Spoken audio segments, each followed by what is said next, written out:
விவசாயத்திற்கு நீர் முக்கியம்.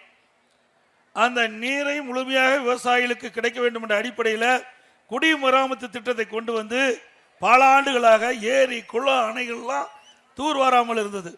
அதிமுக ஆட்சியில் முழுக்க முழுக்க விவசாய பங்களிப்போடு அந்த திட்டத்தை தொடங்கப்பட்டு குடிமராமத்து திட்டத்தின் மூலமாக அந்த இருக்கிற ஏரிகள் வண்டல் மண் அள்ளப்பட்டு அந்த வண்டல் மண் விவசாயிக்கு விலையில்லாமல் வழங்கணும்.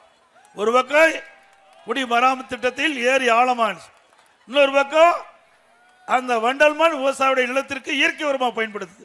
ஏரி ஆழப்படுத்தப்பட்ட காரணத்தினால் மழை காலத்திலே பெய்கிற நீர் முழுவதும் சேமித்து வைத்தோம். கோடை காலத்தில் நிலத்தி நீர் விவசாயிகள் கிடைக்கிறது, குடிப்பதற்கு நீர் கிடைக்கிறது. அதுபோல வண்டல் மண் விவசாய நிலத்திற்கு பயன்படுத்திய காரணத்தினால நல்ல விளைச்சல் கிடைக்கிறது. ஆக இப்படி அற்புதமான திட்டத்தை கொண்டு வந்து நிறைவேற்றிய அரசாங்கம் அதிமுக அரசாங்கம்.